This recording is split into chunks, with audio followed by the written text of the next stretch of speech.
अमरीकी सदर Donald Trump का गजा बोर्ड ऑफ पीस का बाकायदा ऐलान। पाकिस्तान, सऊदी अरब, तुर्किया समेत 20 ममालिक ने दस्तखत कर दिए। मशरक़ वस्ता में पायदार अमन के लिए कोशां हैं।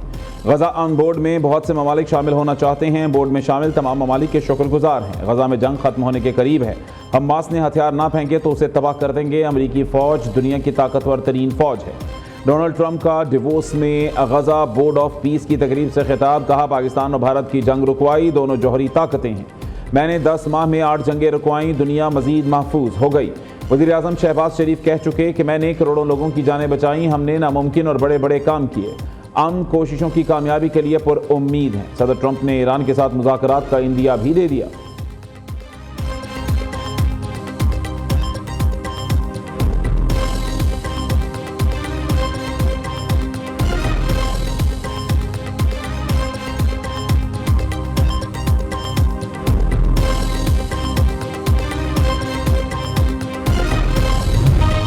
वज़ीर आज़म शहबाज शरीफ और अमरीकी सदर ट्रंप के दरमियान खुशगवार माहौल में गुफ्तगू हुई। अमरीकी सदर ने दस्तखत करने पर वज़ीर आज़म शहबाज शरीफ से इजहार तशक्कुर किया। शहबाज शरीफ से गुफ्तगू के दौरान ट्रंप का फील्ड मार्शल आसिम मुनीर की तरफ इशारा। अमरीकी सदर ने फील्ड मार्शल आसिम मुनीर का मुस्कुराहट के साथ खैर मकदम किया। इस बात को सिफारती हल्कों में गैर मामूली अहमियत का हामिल करार दिया जा रहा है।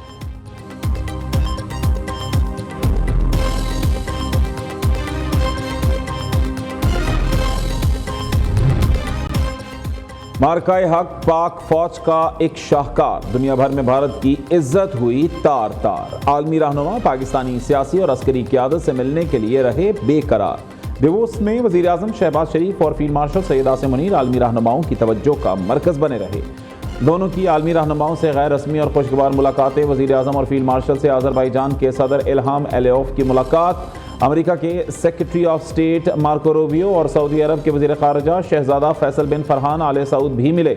नायब वज़ीर आज़म इसहाक़ डार और फील्ड मार्शल सैयद आसिम मुनीर से तुर्क वज़ीर ख़ारिजा हुक्कान फैदान की मुलाकात। इसहाक़ डार ने कहा, पाकिस्तान और तुर्की के मजबूत ताल्लुकात वक्त की हर आजमाइश में सुरखरू हुए हैं।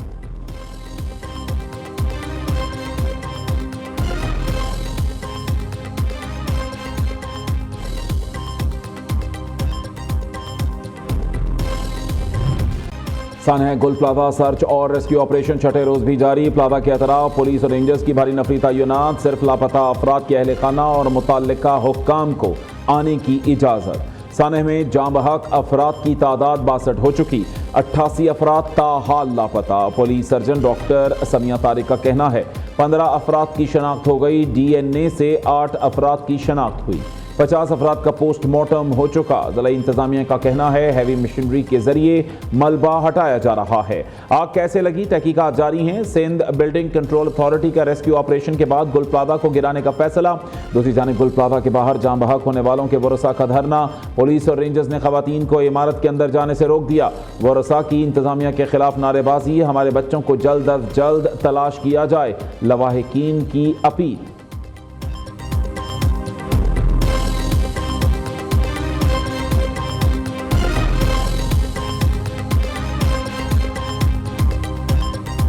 इसी 18वीं तरमीम के जरिए हमारी नस्ल कुशी हो रही है। ये 18वीं तरमीम हमें मार रही है। इसको फिल फौर खत्म किया जाए। ये 18वीं तरमीम मुल्क के लिए नासूर बन गए। कभी हम बिलबिलाती हुई चीखती हुई माँ को देखते हैं जिसका बच्चा गटर में गिर गया। कभी हम जो है वो ट्रक से कुचले जाने वाले लोगों को देखते हैं, उनके बिलबिलाते हुए लवाहिकीन को देखते हैं।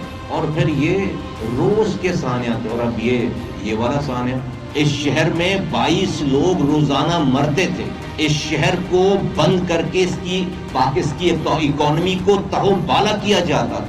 इस शहर में रंग, नस्ल, जुबान, मसलक पे कोई क्यों मर रहा है, क्यों मार रहा है, इसका पता नहीं होता था। एक दिन में 100 लोग मरते थे।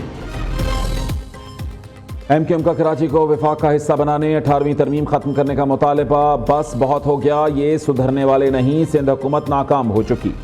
जमहूरी दहशतगर्दी करने वाले शहर कायद को संभाल नहीं सकते। सिंध हुकूमत को चलाने के लिए कराची मजीद कितनी कुर्बानियां दे, कितने सानेहात बर्दाश्त करें और कितनी लाशें उठाएं। रहनुमा MQM मुस्तफ़ा कमाल की पीपल्स पार्टी पर कड़ी तनकीद। सिंध के सीनियर वजीर शर्जील मेमन का 18वीं तरमीम के खिलाफ बातें करने वालों को असम्बली में अक्सरियत लाने का चैलेंज। कहा, कराची में लाशें गिराने वाले आज लाशें उठाने की बातें करते हैं। मुस्तफ़ा कमाल साहब, आपके मुंह से ऐसी बातें अच्छी नहीं लगती। जब कराची में रोज लाशें गिरती और हड़तालें होती थीं तब खामोश क्यों रहे? सिंध हुकूमत सानहा गुल प्लाजा के मुतासरीन को तनहा नहीं छोड़ेगी।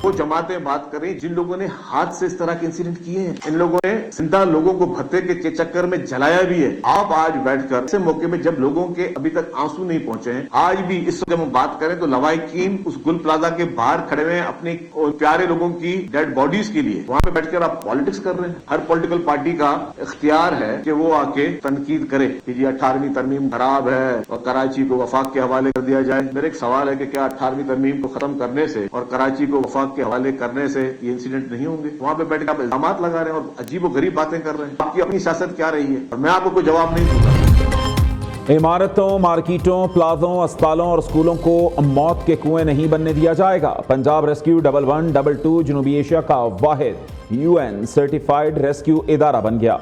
वज़ीर आला पंजाब की आवाम की जानो माल के तहफ़्फ़ुज़ के हवाले से इजलास में गुफ्तगू। मरीम नवाज ने तमाम इमारतों को 2 हफ्तों के अंदर अंदर हिफाजती ज़वाबित मुकम्मल करने की मोहलत दे दी। तमाम मार्केटों, इमारतों, स्कूल्स, अस्पतालों और हाई राइज इमारतों का फायर सेफ्टी ऑडिट होगा। उधर वज़ीर आला ने पहले ग्रीन पॉलिसिंग यूनिट का इफ्तिताह कर दिया। मरीम नवाज ने इलेक्ट्रिक पेट्रोलिंग गाड़ी का मुआयना किया, खुद गाड़ी ड्राइव भी की। वज़ीर आला पंजाब एजाजिया प्रोग्राम बराए इमाम मस्जिद का अहम संगे मील अबूर। हुकूमत ने 10 रोज़ में 1 अरब रुपए से जायद का एजाजिया आइमा मसाजिद तक पहुंचा दिया।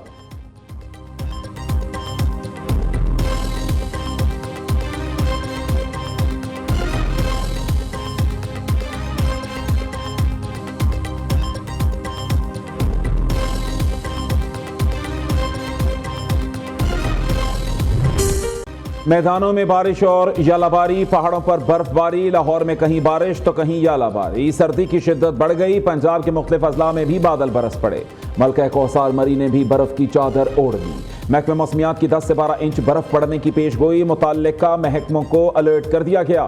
कराची में भी बादल बरस पड़े। ठंडी हवाएं चलने से खुनकी में इजाफा। दादू समेत सिंध के बेशतर इलाकों में कहीं हल्की कहीं तेज बारिश। पेशावर समेत खैबर पख्तूनख्वा के कई इलाकों में रिमझिम। कोयटा में बर्फबारी। हन्ना ओड़क में सयाहों का रश। चमन ज़ियारत समेत बलूचिस्तान के मुख्तलिफ इलाकों में आसमान से रुई के गाले गिरने का सिलसिला जारी। कल्लात और सोराब में भी मौसम सरमा की पहली बर्फबारी। शिगर समेत बल्तिस्तान के तमाम अजला में खुश्क सर्दी का राज। मशहूर सयाहती झील ब्लाइंड लेक जम गई।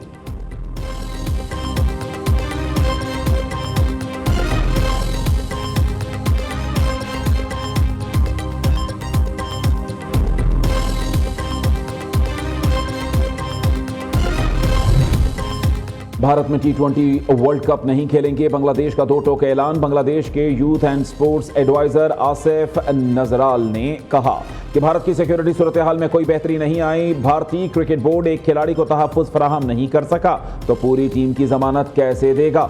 अपने फैसले से पीछे नहीं हटेंगे। अब भी उम्मीद है ICC इंसाफ करेगी और बांग्लादेश को श्रीलंका में मैचेस खेलने की इजाजत देगी। पाकिस्तान बांग्लादेश के शाना बशाना।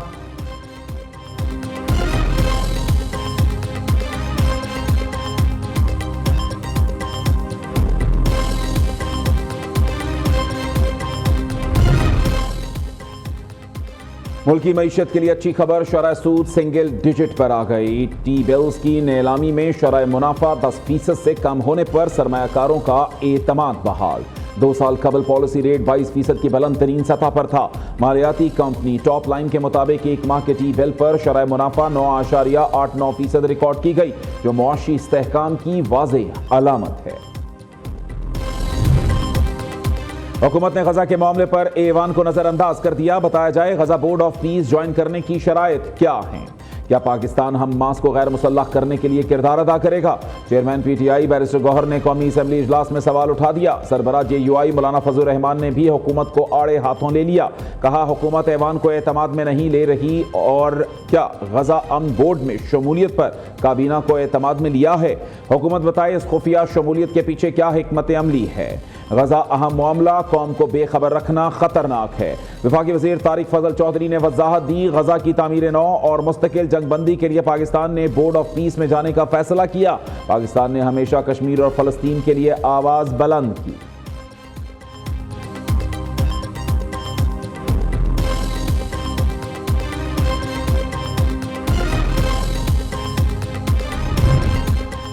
सदर ममलिकत आसिफ जरदारी ने पार्लियामेंट का मुश्तरका इजलास कल तलब कर लिया। पाकिस्तान की गजा अमन बोर्ड में शमूलियत के मामले पर बहस मुतवक्के। अहम कानून साजियों का इम्कान, मुतअद्दिद बिल मंजूरी के लिए पेश किए जाएंगे। दूसरी जानिब इनकम टैक्स तरमीमी बिल 2025 कौमी असम्बली से मंजूर कर लिया गया। वज़ीर ममलिकत बिलाल अजहर क़यानी ने बिल पेश किया। ऑल्टरनेट डिपॉजिट रेजोल्यूशन कमेटी के चेयरमैन के लिए टैक्स पेयर 3 नाम देगा।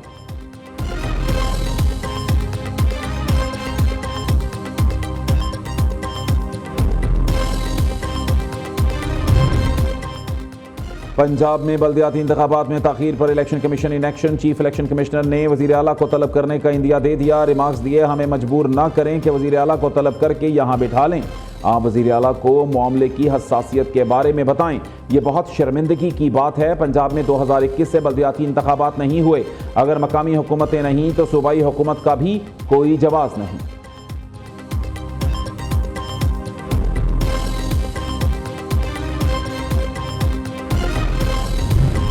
वज़ीर आला पंजाब के इक़दामात को आलमी सतह पर पजीराई मिल रही है। अवाम का मयार ज़िंदगी बेहतर बनाने के लिए इक़दामात वज़ीर आला की तरजीह हैं। वज़ीर इत्तलात पंजाब असमा बुखारी की प्रेस कॉन्फ्रेंस। कहा, सेहत के शोबे में नुमाया इक़दामात किए गए हैं। मरीम नवाज सिटीजन फीडबैक ज़रूर लेती हैं। सेहत के शोबे में नुमाया इक़दामात किए गए हैं। रेस्क्यू 11222 का दायरा-ए-कार तहसील सतह पर बढ़ाया जा रहा है। पंजाब को तरक्की याफ्ता सूबा बनाने के सफ़र पर कामयाबी से गामज़न है।